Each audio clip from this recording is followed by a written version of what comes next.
industry by and large was in favor you spend more. Most politicians were not really concerned whether it's 3.5 or 3.7. The Economist was a divided house, but the predominant opinion amongst the economists was that you gave a pause last year. Now, you can't be the fastest growing economy in the world, and with oil prices in their 30s, you still say that I can't maintain a fiscal discipline in this country, and you can't do it 2 years in a row. I think two things are extremely important.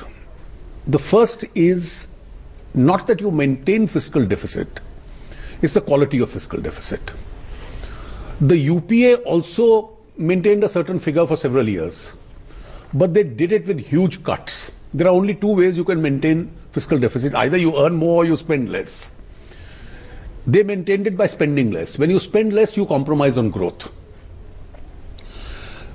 Year 2015 and 16 has helped me to establish the credibility of this government, that after years or after ages relatedly, the revised estimates are going to be higher than the budget estimates.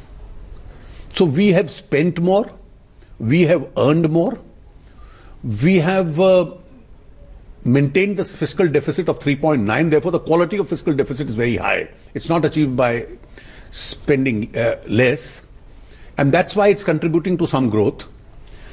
And this year, therefore, the pendulum swung in way of credibility.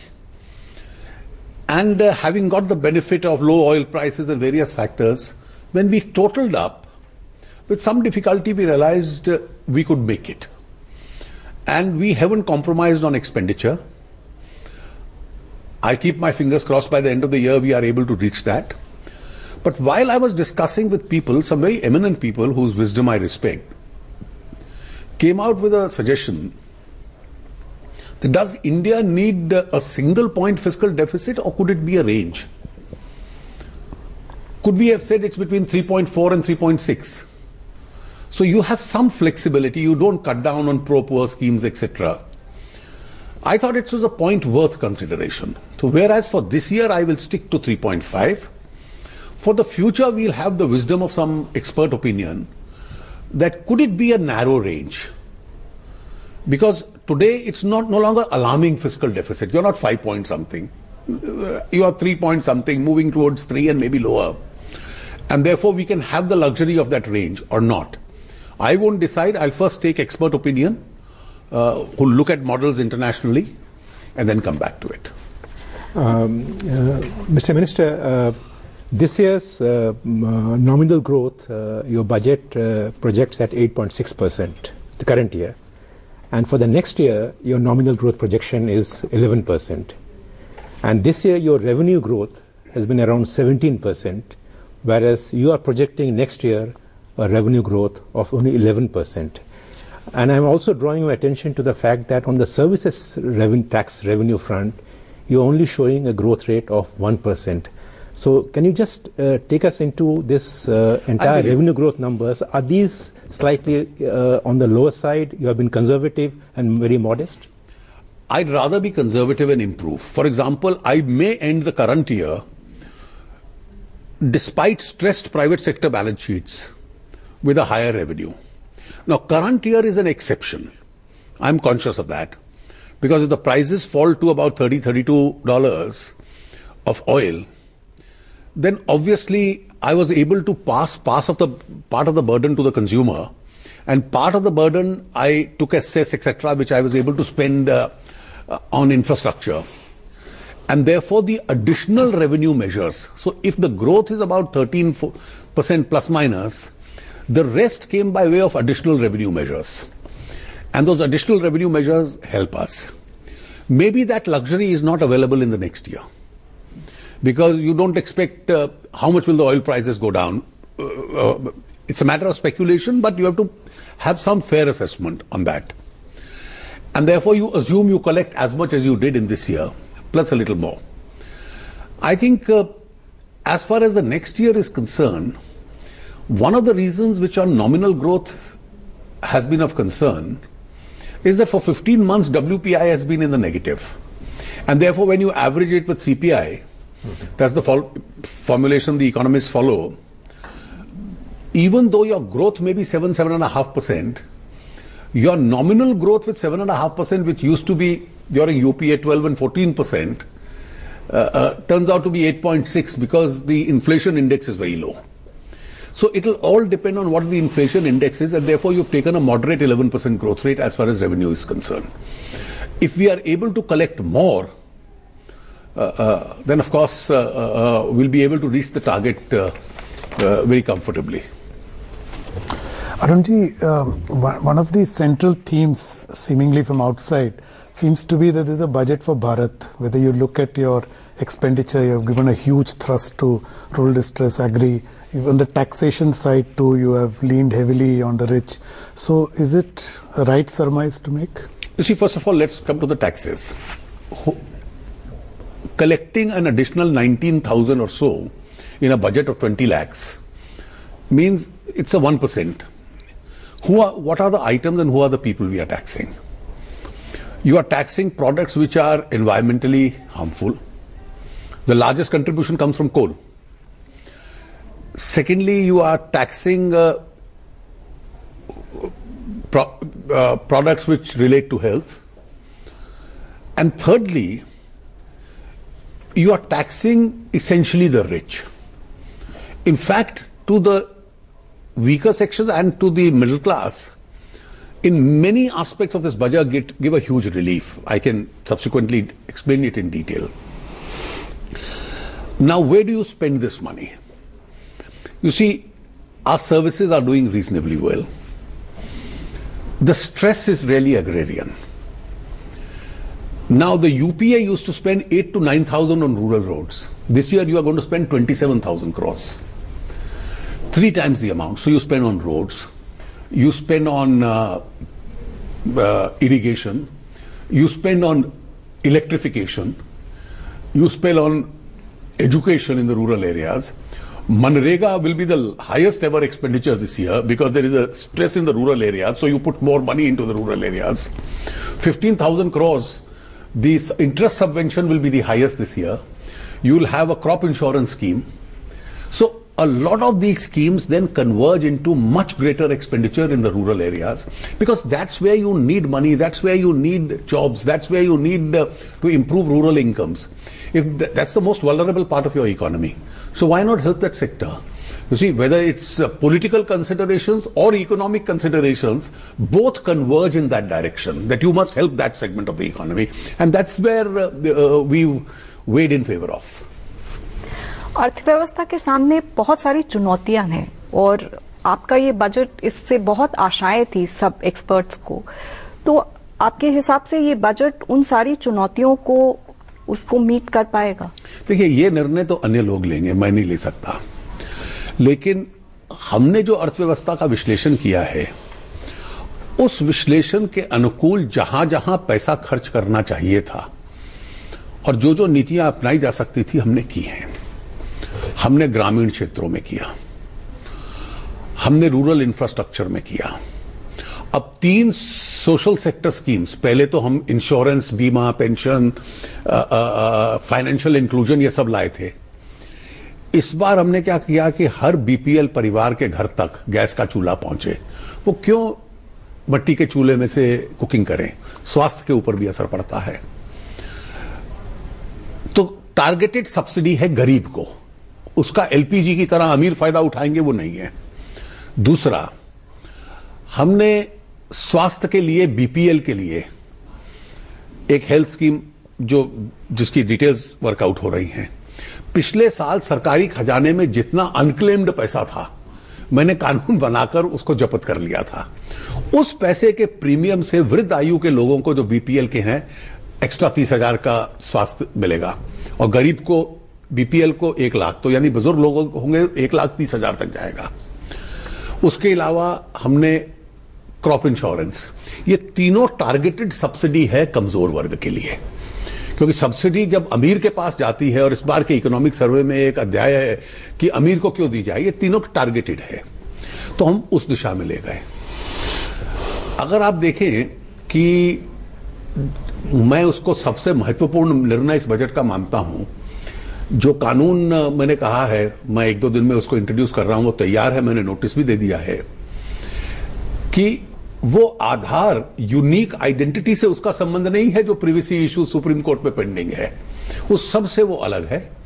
अगर आपको सरकारी पैसे से कोई सुविधा चाहिए, कोई subsidy चाहिए, कोई लाभ चाहिए, सरकारी खजाने से जिसका अर्थ है, और सरकारी साधन खर्च होंगे तो आपको आधार की आवश्यकता पड़ सकती है।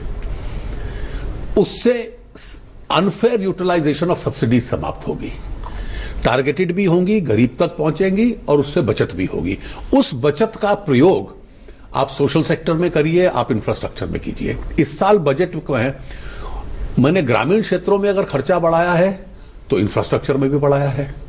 मतलब इतना बड़ा रोड्स प्रोग्राम, ग्रामीण और हाईवे, रेल और रोड तीनों मिला लिए जाएं तो 2,20,000 के करीब खर्चा करोड़ का इन 2 क्षेत्रों में हो रहा है। इससे रोजगार भी बढ़ेगा, इन्वेस्टमेंट भी बढ़ेगी, ये सारे स्वाभाविक लाभ होंगे। Mr. Finance Minister, there are 2 areas of concerns as far as your tax proposals are concerned. One is the limited period tax amnesty which you have announced for the tax evaders to come clean. Then the question in that respect is, do you think you are creating some sort of a moral hazard for No, taxation policy makers? First of all, and the second area of concern is that on your promise of reduction in corporate tax cut which you made last budget and also phasing out exemptions, could you have gone little more on that path? You see, I'll answer both. Yeah. First of all, let me explain to you a very important tax. I think there are monumental income tax law changes I have made. First, on the exemption, on this scheme, it's not a VDIS, it is not amnesty. Unequality arises in an amnesty that on a certain income, you as an honest taxpayer have paid 30%, and I come as Johnny come late, and after 20 years, I say I am also paying 30. So you have actually ended up as an honest taxpayer, ended up paying more. So on current values, I will have to pay 45. Amnesty is that you pay, that's how the 96 scheme was structured. This is not structured that way. You pay 30% tax plus 7.5 plus 7.5, which is 45. So you are ending up paying 1.5 times more. So you are paying penalties for not having paid tax in time. So there is no amnesty that you get. This is intended to bring in some monies outside the system into the system. There is a second scheme I have said, which is in direct taxes, if an appeal is pending, pay up to a certain point principal tax plus interest till the date of assessment. And if it's a higher amount, in some cases, 25% penalty. And you can sort your past tax problems out. Similar scheme for customs, excise and service tax. If you have an issue of retrospective tax pending, no interest, no penalty, pay the principal amount. So I have tried to clean up the whole book. Then as far as the ordinary taxpayer is concerned, I think the most important aspects, besides giving some deduction advantages to small taxpayers, I think moving on in several cases to presumptive taxation. Small businesses, trade, shopkeeper, workshop, you are presumed to have an income of 8% if your turnover is up to 2 crores. On 8%, get your deductions, pay the tax and be done with. No books are called for. If you want to pay on less, then maintain your books. For all professionals, and there is a large amount of evasion in certain professions, the presumption is 50% presumptive tax. That's taken as income and pay. Actually, these categories would get a huge advantage of paying tax, complying with the law, helping the government with taxes and building up their own capitals if they follow this procedure. And you can actually, between the service class, employed salaried class taxpayer and this payer, which is bulk of our taxpayers in numbers, It will be a simple one-page return, and you may never have to see the tax office in your life. You just pay it online, submit your return, get your assessment order online, and unless there is some fraud involved, you ordinarily won't have to see the taxpayer. I think your second question was with regard to the corporate tax. You see, governments over the years have promised exemptions. If I had withdrawn those exemptions prior to the sunset clause, I would be accused of retrospective change. So I have now given notice of 4 reductions. That starts next year. That's right. So next year I will start getting the benefit of exemptions being diluted. This year I don't have the benefit of any exemption being diluted. So you're not cutting the rate? No. So I have taken 2 steps forward. Only for small. No. In the first instance, any new manufacturing company which comes up and doesn't claim exemption, he starts straight away with 25% tax slab. He doesn't have to pay 30, he starts with 25. The second is, any company with a turnover of 5 crores or less, the small ones, I have brought him down 1%, and I'll gradually bring it down. Next year, when some exemptions get into the sunset, so one can hope for the rate. Obviously, so it will be an ongoing process for the next couple of years. So today, without having benefited from exemptions being waived off, I have still given 2 concessions. So I have set that. Last year I made an announcement. This year I have set the direction, and now it will slowly start petering off year after year till everybody comes down to 25. कर के मामले में आपने जैसा कहा, ये नई योजना आप लेकर आए हैं. वोडाफोन और केन 2 बड़े-बड़े कॉर्पोरेट नाम हैं, और इस मामले में देश के टैक्स एडमिनिस्ट्रेशन का काफी नाम खराब हुआ है. विदेशी निवेशकों ने इस पे काफी रिप्रेजेंटेशंस दिए थे. तो आपको लगता है अब ये मामला, इस नई स्कीम से ये मामला सुलझ जाएगा? तो जो असेसी है उसके ऊपर निर्भर करता है. ये कोई हमारी सरकार के दौरान नहीं हुआ, पुरानी सरकार में कानून बना. अब पुरानी सरकार में कानून बना तो उसका एक असर था रेट्रोस्पेक्टिव टैक्स का. मैं तो तब विपक्ष में था, मैंने सबसे तीखी आलोचना की थी. अब मैंने पहले बजट में कह दिया कि हम ना तो इसका प्रयोग करेंगे रेट्रोस्पेक्टिव अधिकार का, ना हमने किया है, और कोई नया नोटिस नहीं दिया. अब जो पुराने सरकार की मुसीबत हम झेल रहे हैं, तो पहला प्रयास हमारा था कि अदालतें इसको तय कर दें. वहां से नहीं तय हो पाया, तो मैंने एक कदम और आगे बढ़ाया है कि अगर कोई एसएससी चाहे तो बिना इंटरेस्ट, ब्याज और पेनल्टी के मैं इसको समझौता करने को तैयार हूं, और इस पे पार्लियामेंट की मोहर लगेगी. Arun ji, I want to take you to another paradigm shift seemingly in this budget is on subsidies. Your government has been always talking about targeted subsidies, but now you have formalized it. You're saying you're planning to introduce a bill which will be again linked to Aadhaar. So is it like the moment where public policy is signaling that subsidies will go only to the deserving and the poor? Yeah, that's how it should be. You see, in my very first year in Parliament, I had raised a question. I asked Mr. Khadke why he and I should be entitled to an LPG subsidy. That set the agenda. I was the first person, I surrendered my connection, then all ministers surrendered it, then MP started surrendering it. Today 75 lakh people have surrendered it. Now, if 75 lakh people have surrendered it, plus the benefit of this scheme that we have started, in this year we are going to give 1.5 crore BPL families the LPG connection. We will subsidize the first connection and then they will take over themselves. Similarly, the target is to reach 5 crore families in the BPL category. Now, fortunately, because of the oil, petrol and diesel, we've been able to get rid of. But then there are several other products. I have also announced today that I am going to test by a pilot scheme the fertilizer through this scheme. So the object of this legislation will be identification. Why should anybody be able to claim it twice? At some stage you can say, why should the wealthy be able to claim it? That's how the thought in the society will increase. That's not the thought today. It's a thought for LPG. It's not a thought for other products. But then this discussion, when it takes over, will eventually lead to a situation where this discussion will continue. And I hope there is a consensus on these issues that in India you have many poor people. You have a limited resource. The poor are entitled to the benefit of that limited resource. The rich should not benefit from that resource. But those denied the subsidies, don't you fear some kind of political backlash, particularly from the middle class who might be left out? देखिए ऐसा है कि if you see this, I don't think the middle class really wants subsidies. They want good services. You see the effect of what has happened today by subsidizing electricity for those who own air conditioners. That's right.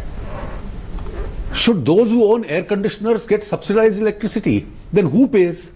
So the state governments found a very easy answer, saying public sector banks will pay. So look at the plight of what happened to the banks. Now if the banks stop supporting the electricity discoms, you'll have power failures in those states. So that scheme has proved counterproductive. Therefore you want to give it out of your budget, but give it only to the poor people who deserve them. Mr. Finance Minister, you made two announcements which your critics will describe as very ambitious. One is your disinvestment target. Although you did not reach the full target of 69,500 crore, and you going to end the year maybe with 25,000 crore going by your budget documents, and there is no strategic sale at all. And in spite of that, you are proposing to raise around 55,000 crore next year. And the second announcement is about the banking, consolidation of banking in the public sector space. Now, could you take our viewers into this? See, what are your plans on both the areas? As far as disinvestment is concerned, this was a very difficult year. You had a turmoil in the markets. And therefore, the stocks which were most adversely impacted were the oil stocks, the metal stocks, the commodity stocks. Now, I am not in a desperate situation that, in terms of my fiscal deficit, that I must sell at rock bottom prices. After all, this is public property. So prudence was, I stopped. So some 24,000 crores odd, we will be able to make this year. Always remember, though we had stakes, strategic sales in the NDA1, we totally were able to sell around 28,000 worth of stocks. In the first 1.5 years, I've been able to sell more than 40,000 without any controversy. Therefore, I'm still continuing. Last week we had the NTPC. We probably in March may go in for 1 or 2 more areas. If you read the paragraphs on we will divest. We will also have strategic sales. Plus, we will also have asset disinvestment. So that's a new initiative you're taking. The asset diversion is that if a public sector unit has several units, a company has several units, can you dissect one which need not be in the public sector? Globally, this is called asset recycling.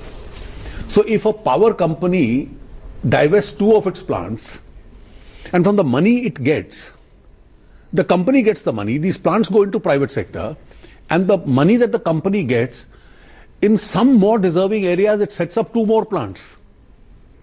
So the country will have 4 plants in the process. So this is asset recycling. So I have also said that we are going to consider this as an option. I've set an ambitious target, and hopefully if the markets are not as choppy as they were this year, we will probably be somewhere closer. And your second question was? Bank consolidation. You see, on bank consolidation, I think... Does it mean winding up banks which are not viable? No, it doesn't mean that. It doesn't mean that. I have said bringing below 50% is only in relation to IDBI. That's right. The rest of the rest of the banks, that 52% limit which the UPS government had set, that government holding remains. The first step is you correct the balance sheet, improve the balance sheets of these banks. And the balance sheet got adversely impacted because of management issues as also some sectoral issues. Now, most of those sectors I have mentioned, we've been trying to address, whether it's steel or it's power or it's sugar, we've been trying to address those, or highways, we've tried to address those sectors. Infrastructure projects, if you see, I have now brought 3 different proposals to settle disputes so that projects which are at a standstill can move together. One is a legislative one. Now, the effect of all this is going to be that first bring the health back. Then in some cases, a weak bank and a strong bank, subsidiaries and the parent bank. Now, these are all options. India still needs public sector banks, but do you need so many of them and some of them very weak? Or do you need fewer in number but strong banks? And that's your blueprint for the next year. And that's what I've indicated when I've spoken in terms of consolidation. But this consolidation will come, but I would also, it's not an alternative to improving their balance sheets. Right. तो ये सरकार की तरफ से बैंकों को नज किया जाएगा, उन्हें कहा जाएगा कि आप देखिए, या ये बैंकों के ऊपर छोड़ा जाएगा? देखिए, बैंकिंग के संबंध में ये कोई परिस्थिति हमारी शासन में तो आई नहीं। ये पुराने लोन से सब सेक्टर्स कमजोर हुए, उन सेक्टर्स की कमजोरी का हल ढूंढने के लिए कोई कदम नहीं उठाए गए। अब हमने सारे कदम उठाए हैं। स्टील में जो कदम उठाए हैं, अगले 1-2 क्वार्टर्स में उसका असर बैंकों की बैलेंस शीट पे नजर आना शुरू हो जाएगा। जिसको ट्विन बैलेंस शीट प्रॉब्लम कहा है इकोनॉमिक सर्वे ने, ये है पहले इस सेक्टर की बैलेंस शीट खराब होती है और फिर उसका प्रभाव बैंक की बैलेंस शीट के ऊपर पड़ता है, क्योंकि वो उधार वापस नहीं कर पाते। दूसरी इसकी परिस्थिति ये होती है कि जैसे शुगर में हुआ, आपके हाईवेज में हुआ, अब ये 3 सेक्टर्स में सुधार आया है। अभी टेक्सटाइल तकलीफ में है, अभी पावर तकलीफ में है। अभी उदय स्कीम लागू होने के बाद उसके रिजल्ट आएंगे, थोड़ा पावर उसका हल ढूंढेगा।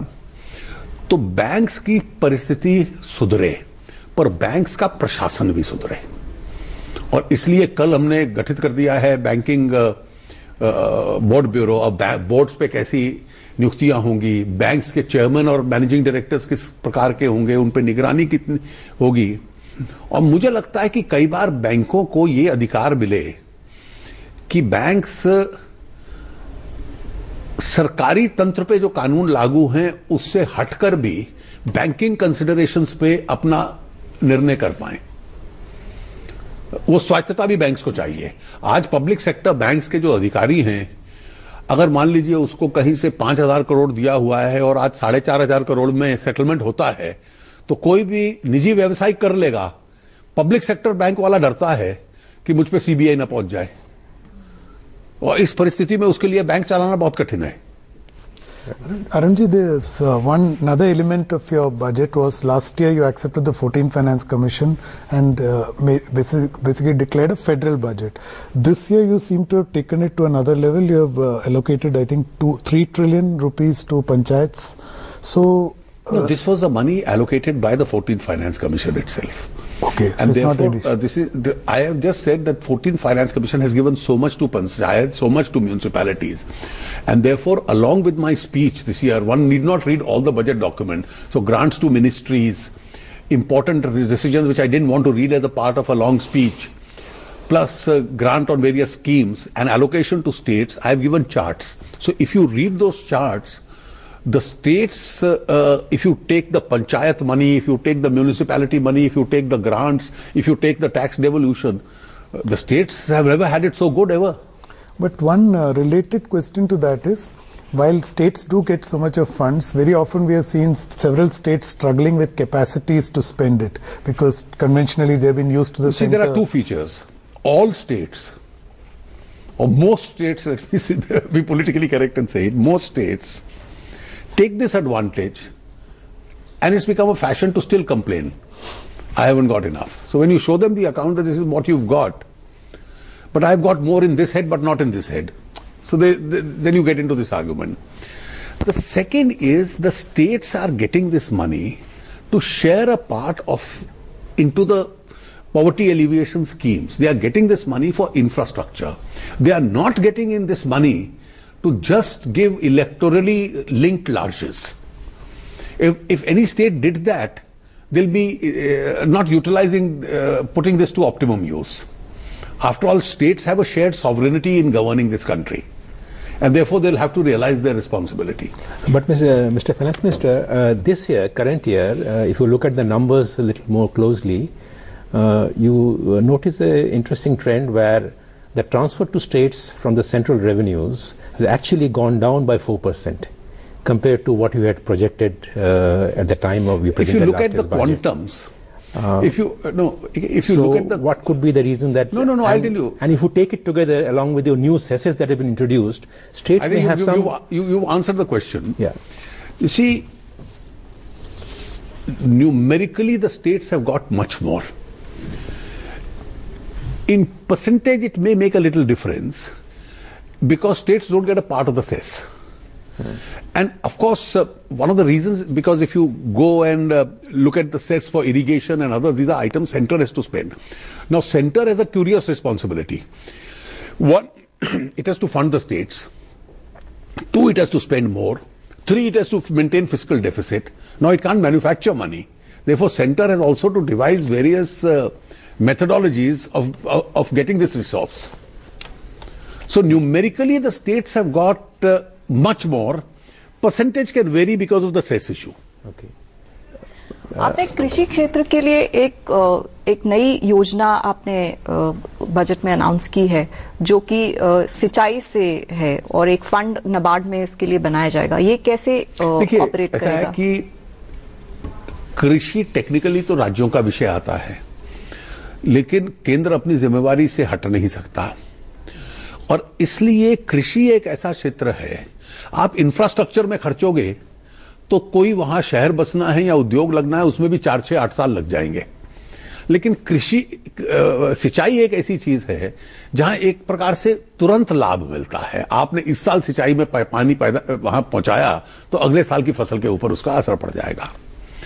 इसलिए बजट में 3-4 हेड्स हैं जहां पानी और कृषि के सिंचाई के साथ लिंक्ड योजनाएं जिसमें आती हैं, प्लस हम मार्केट मैकेनिज्म से पैसा इकट्ठा करेंगे, प्लस सिंचाई योजना जो राज्यों की होंगी नाबार्ड उसको फंड भी करेगा, उसके लिए लोन देगा राज्यों को। जो मार्केट मैकेनिज्म की हम लोग बात कर रहे हैं उस फंड में से, उसमें हम नाबार्ड की सहायता करेंगे, उस फंड को सहायता कर। हाल ही में नाबार्ड को हमने टैक्स फ्री बॉन्ड्स भी रेज करने दिए ताकि उसकी क्षमता लेंड करने की काफी बढ़े। आपने किसानों के लिए एक ई प्लेटफॉर्म की भी घोषणा की है इस बजट में। उनकी फसल बिके, उनकी फसल बिके, तो ये कैसे मुमकिन होगा? देखिए, अभी केवल मंडियों का राज था और एपीएमसी बदले और पूरा देश एक बाजार बने, ये मंत्रिपरिषद ने निर्णय लिया था। 12 राज्यों ने इसमें पहल कर ली है। अब उसको कुछ इंसेंटिव्स के साथ जोड़ेंगे कि बाकी राज्य भी पहले एपीएमसी एक्ट अपना बदलो मंडी का और फिर इस प्लेटफॉर्म के ऊपर आओ, ताकि ये ना स्थिति हो कि देश के एक हिस्से में सरप्लस हो और दूसरे हिस्से में महंगाई हो। तो to convert India into a national agricultural market. और इसी संदर्भ में मैं बताना चाहूंगा, हमने एक बड़ा प्रमुख निर्णय लिया है, क्योंकि एक रिफॉर्म निर्णय है। जो इस देश में कृषि पदार्थ पैदा होते हैं, फ्रूट्स, वेजिटेबल्स वगैरह, उनकी पहले स्टोरेज नहीं हो पाती, फिर प्रोसेसिंग नहीं हो पाती, फिर वेस्ट हो जाते हैं, वो उपभोक्ता तक कैसे पहुंचेंगे? तो उसमें मैंने 100% एफडीआई अलाउ की है, ताकि अगर पैसा किसी का भी निवेश आए लेकिन लाभ तो मेरे किसान का होगा, उसका सामान खरीदा जाएगा, उसकी फसल बर्बाद नहीं होगी और उपभोक्ता को अगर ज्यादा वॉल्यूम्स में पहुंचेगा तो उसका दाम भी अच्छा होगा। तो क्या विदेशी कंपनियां जैसे वॉलमार्ट है, आइकिया है, जो बड़ी बड़ी रिटेल कंपनी है, वो अगर जो हमारे उत्पाद हैं यहाँ पर अगर बनते हैं और उनको बेचते हैं तो क्या वो... मेरी पार्टी विशेष रूप से मल्टी ब्रांड रिटेल के बारे में हमारी काफी रिजर्वेशंस थी। विदेशों से ये पदार्थ आए और मल्टी ब्रांड में आए, उसका इस विषय से कोई ताल्लुक नहीं है।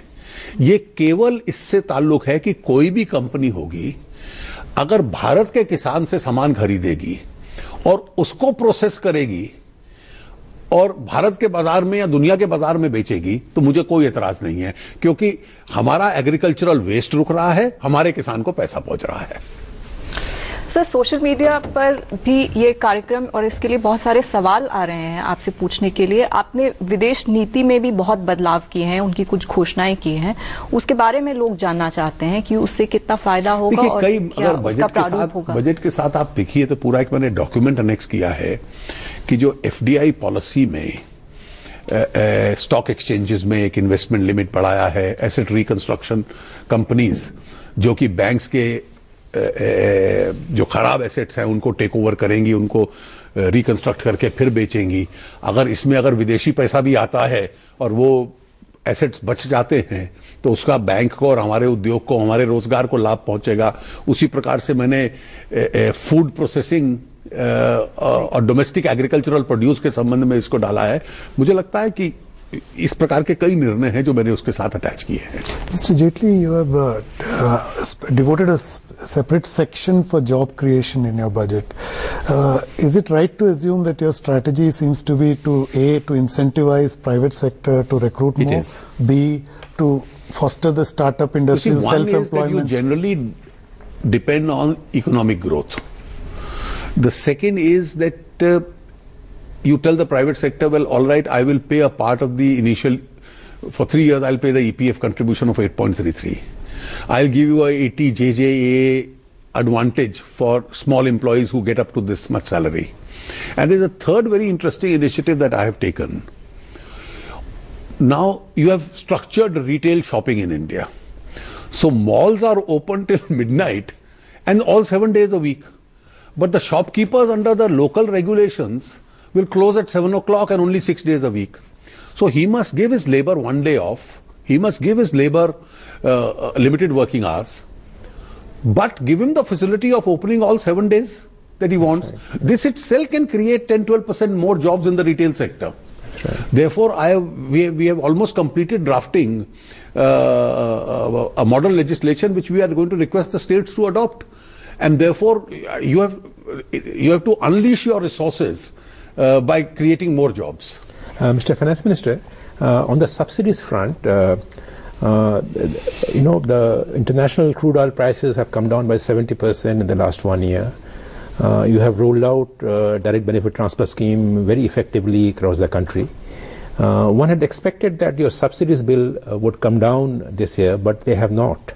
They have been more or less remained the same. And for next year, actually, you are projecting a mild increase. Now, what is the mathematics and the implications of the entire thing? I'll tell you. You see, as far as no reforms on that front? No, petrol and diesel, the subsidy is off. The LPG, it is significantly reduced.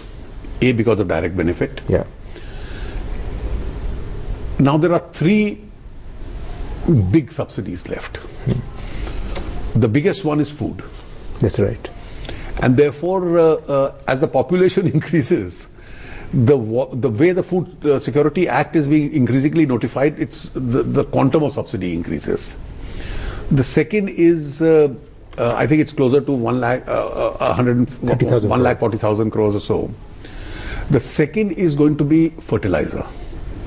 And the third, of course, is kerosene. Now, kerosene becomes a fuel for the poor man, but there's also a lot of diversion which takes place. So I have announced, there are 2 important initiatives I have announced. One is the legislation which will enable us, once passed, to target subsidies. The second is I have trying a pilot scheme on fertilizer. Okay. So let us test it. I don't want small farmers to suffer by fertilizer costs going up. You still need to subsidize them because farm is a distressed sector. I can't withdraw it from there. So it will remain, but can it, by a better transfer model, reach the actual beneficiary and also save some money for the government? Okay. वित्त मंत्री, आपका बहुत बहुत धन्यवाद Lok Sabha TV के इस खास कार्यक्रम में आने के लिए। आपके बजट को क्या रॉबिनहुड बजट कहा जा सकता है? अमीरों से लेके गरीबों को दिया जाए? नहीं, मुझे लगता है कि बहुत लिया नहीं। जैसे अगर हमने सुपर रिच पे टैक्स लगाया 12 से 15 किया जो सेस, तो उसका असर है कि 0.6%, जो 1 करोड़ से ज्यादा कमाता है, 0.6%। सो वो कोई रॉबिनहुड तो बहुत ज्यादा ले जाते थे, तो ये तो बहुत थोड़ा लिया है। आपका बहुत बहुत धन्यवाद इस कार्यक्रम में आने के लिए।